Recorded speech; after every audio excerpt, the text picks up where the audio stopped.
Good evening, everyone. Today is the 10th of May, and here are some of the updates to start the week. The US government has declared a state of emergency to keep fuel supply lines open following the shutdown of Colonial Pipeline on Friday. The 5,500-mile conduct, whose owners include Shell Midstream Partners and others, carried 2.5 million barrels a day to the East Coast, or 45% of its supply of diesel, gasoline, and jet fuel. While Colonial is working towards a restart of operations along the key artery, some smaller lateral lines between terminals and delivery points are now operational. In the meantime, the Biden administration is allowing drivers that transport fuel to work extra hours, while oil products could be permitted to be shipped in tankers up to New York. In the fear of shortage, US gasoline futures jumped more than 3% to $2.217 a gallon as trading reopens for the week, while WTI crude futures rose 1.3% to as high as $65.76 per barrel. Besides connecting refineries to more than 50 million people, the pipeline network serves major US airports, including Atlanta's Hartsfield-Jackson.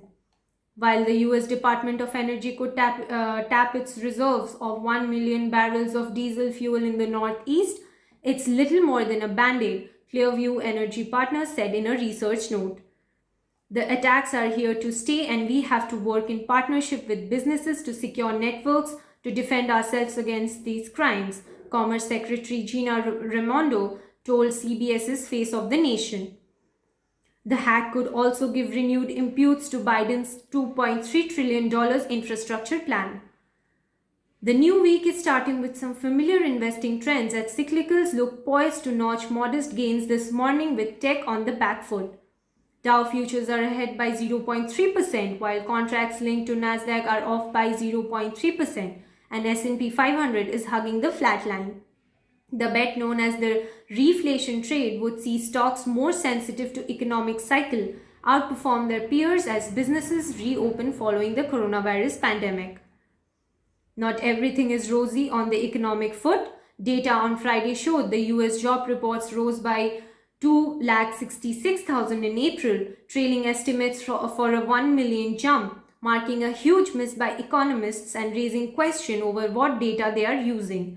Despite the blunder, the news could be good for equities as it may suggest that the Fed may hold its accommodative stance for longer.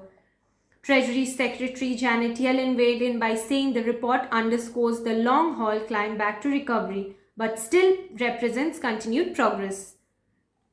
Commodities are getting another dose of super cycle today, with gasoline and crude oil rising after a cyber attack forced the closure of the East Coast Colonial Pipeline.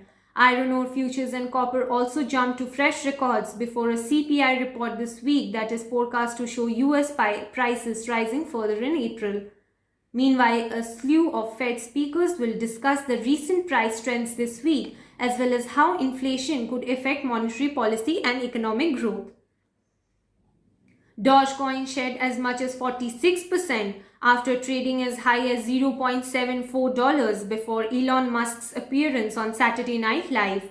The crypto is now changing hands at $0.51 but fell to as low as $0.40 on Sunday.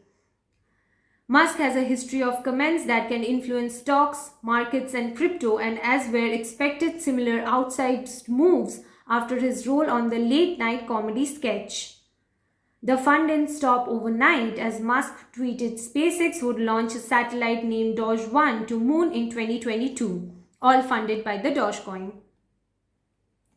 Before the highly publicized appearance, Barry Silbert, a big player in the crypto sector, turned against the cryptocurrency. Okay, Doge peeps, it's been fun. Welcome to crypto, he wrote over Twitter.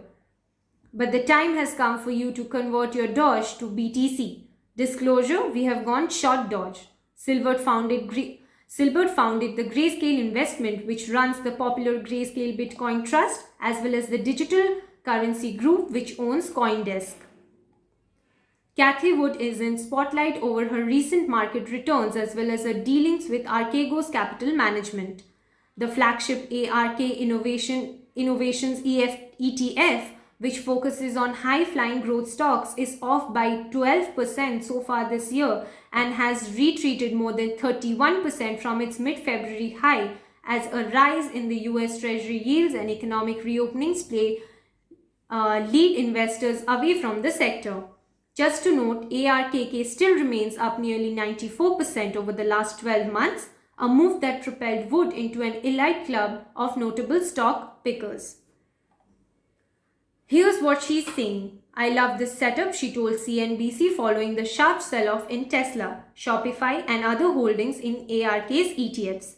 The worst thing that could have happened to us is to have the market narrowly focus on just our ilk of stocks, the innovation space.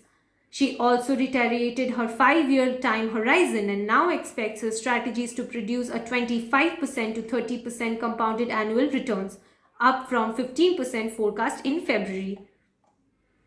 Some details emerged in the conversation. Wood revealed that hedge fund veteran Bill Hung provided seed capital for ARK's first 4 ETFs, and his help was crucial given the tough environment of securing funding for ETFs in the early 2010s. She continued to say that I have not spoken to him since the demise of Archegos, but did send him a note wishing him well. The hedge fund collapsed in late March when its debt-laden and concentrated positions on certain media stocks unraveled. Some other updates on companies. Airbnb DoorDash set to report earnings this week. Pfizer CEO opposes US call to waive COVID-19 vaccine patents. Planned tech firm Benson Hill going public in $2.2 billion SPAC merger. Facebook's content rule in shambles, oversight board leader. Verizon Media heads into uncertain future under Apollo's aides. Plan for electric postal trucks gaining traction among Democrats. Bankruptcy filing above 40K for second straight month. COVID vaccination rate slows, office occupancy rate edges up. Now some of the updates on today's world markets. In Asia, Japan up by 0.6%, Hong Kong down by 0.1%, China up by 0.3% and India up by 0.6%. In Europe at midday, London up by 0.1%, Paris down by 0.2% and Frankfurt down by 0.2%.